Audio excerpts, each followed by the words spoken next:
जय श्री राम। मैं आयुष सिंह। आप सबने अब तक हैदराबाद के ओवैसी का वो वीडियो देख लिया होगा जिसमें हैदराबाद का ओवैसी देश के जवानों के साथ साथ देश के 100 करोड़ हिंदुओं को ये याद दिलाते हुए नजर आ रहा है कि जब मोदी जी योगी जी नहीं रहेंगे तो कौन बचाएगा हिंदुओं तुमको। हमको सब याद है, हम कुछ नहीं भूले। आज मैं देश के 100 करोड़ हिंदुओं से कहना चाहती हूँ, इस वीडियो को भले लाइक मत करिएगा लेकिन शेयर इतना करिएगा कि 2022 से पहले हर हिंदू को ये पता चल जाए कि मोदी जी योगी जी कितने जरूरी हैं तुम्हारे लिए।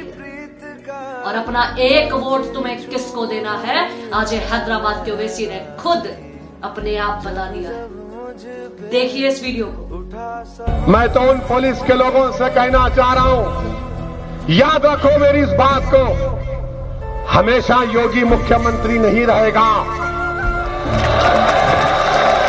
हमेशा मोदी प्रधानमंत्री नहीं रहेगा। और हम मुसलमान वक्त के एतबार से खामोश जरूर हैं, मगर याद रखो हम तुम्हारे जुल्म को भूलने वाले नहीं हैं। हम तुम्हारे जुल्म को याद रखेंगे। अल्लाह अपनी ताकत के जरिए तुमको निस्तो नाबूद करेगा इंशाअल्लाह ताला। और हम याद रखेंगे, हालात बदलेंगे। जब कौन बचाने आएगा तुमको? जब योगी अपने मठ में चले जाएंगे, मोदी पहाड़ों में चले जाएंगे, जब कौन आएगा? हम नहीं भूलेंगे, याद रखो। सुना आप सबने किस तरीके से हैदराबाद का ओवैसी 100 करोड़ हिंदुओं के साथ साथ देश के जवान को भी यह चुनौती दे रहा है कि आज वक्त की मार है, इस वजह से चुप है, लेकिन जब वक्त अपने हाथ में आएगा उस दिन बता देंगे।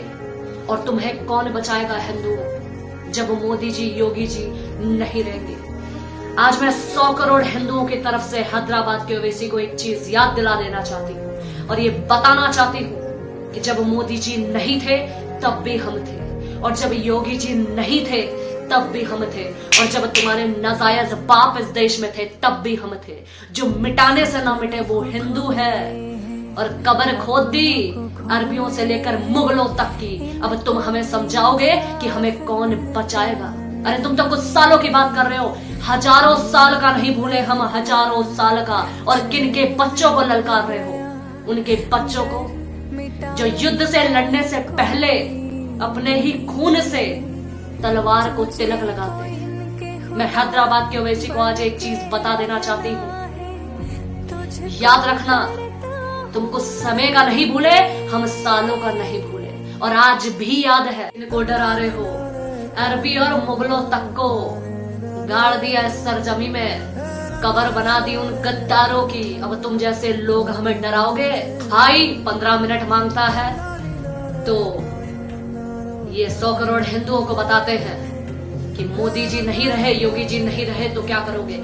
आज मैं देश के हिंदुओं को बोलना चाहती हूँ, अगर ये तमाम चीजें देखकर भी हिंदुओं नहीं जगे ना, अगर 6-7 सालों में तुम नहीं जग पाए तो याद रखना तुम सोने के ही लायक हो।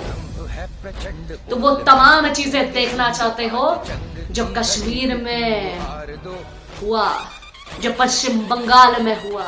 तुम रोना चाहते हो, तुम माँ बहन बेटियों का बलात्कार देखना चाहते हो, उसके बाद अगर जगना चाहते हो तो याद रखना तुम जिल्लत सहने के ही काबिल हो।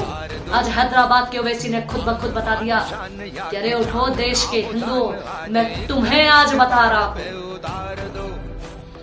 मैं हैदराबाद का ओवैसी ये तुमको बता रहा हूं कि अगर भूले से भी भूल करी तुमने तो याद रखना फिर से इस देश में कश्मीर जैसा हाल कर देंगे। ये भी याद रखना। आखिर कब जगोगे हिंदुओं? आखिर तुम्हें कब तक कोई जगाएगा, कब तक तुम्हें कोई बताएगा और कब तक तुम्हें कोई बचाएगा? 2022 से पहले अपनी एकता का झंडा लहराना होगा। ये इलेक्शन नहीं जो तुम्हारा युद्ध का मैदान है हिंदुओं, ये तुम्हें एहसास दिलाना होगा कि तुम में कितनी एकता है। अपना एक वोट सही जगह देना होगा, वो भी एक होकर देना होगा। अगर पश्चिम बंगाल और कश्मीर नहीं देखना चाहते तो देश के प्रधानमंत्री के साथ साथ उस सरकार को लाना होगा जो तुम्हारे लिए है, जो तुम्हारे लिए कर रही है। सबको बोलते देखा होगा देश के प्रधानमंत्री ने ये कर दिया, लूट लिया, वो कर दिया। अरे जिसके आगे पीछे कोई नहीं उसको लुटेरा कहते हो, और जिसके आगे पीछे लंबी लाइन लगी है पूछो लोगों से कि वो वफादार और ईमानदार है कैसा। हाथ जोड़ती हूँ हिंदू, मैं हमेशा कहती हूँ जागो हिंदू जागो। ये तुम्हें एहसास दिलाने के लिए, ये तुम्हें बताने के लिए कि तुम्हारा जगना कितना जरूरी है, ये हैदराबाद के ओवैसी ने खुद बता दिया कि वक्त हमारा आएगा तो हम छोड़ेंगे नहीं। जिनके नाम लिए हैदराबाद के ओवैसी ने, आज वो तुम्हारे हाथ में है। मोदी जी से लेकर योगी जी तक की डोर तुम्हारे हाथ में है, और उसके बाद अपने लिए तुम्हें किसको बैठाना है वो तक तुम्हारे हाथ में है। उसके बावजूद भी अगर तुमने सब कुछ खोया तो इसके जिम्मेदार सिर्फ और सिर्फ तुम होगे। टमाटर प्याज पेट्रोल पर यूं ही मरते रह जाओगे, और एक दिन इन बाबर की औलादों के द्वारा यूं ही कुचलते रह जाओगे इस देश में। इसलिए हो कोई 15 मिनट तो कोई 100 करोड़ हिंदुओं को खुलेआम चैलेंज करता है। आज मैं भारत सरकार से बोलना चाहती हूँ तमाम हिंदुओं की तरफ से कि हैदराबाद के ओवैसी को गिरफ्तार करना चाहिए। 100 करोड़ हिंदुओं की भावना को ठेस पहुंचाया है। कैसे 2 कौड़ी की औकात हो गई जो 100 करोड़ हिंदुओं को ललकार देता है हिंदुस्तान में रहने के बावजूद भी। कोई 15 मिनट तो कोई हमको एहसास दिलाता है तुम्हें कौन बचाएगा। अरे जो अपने को ना बचा पाए, जिनको यूं ही दफना दिया गया, जिनकी कब्र खोद दी इस देश में, अब वो बाबर की औलाद बताएगा कि हमको कौन बचाएगा। बोलिए जय श्री राम, जय हिंद, जय भारत।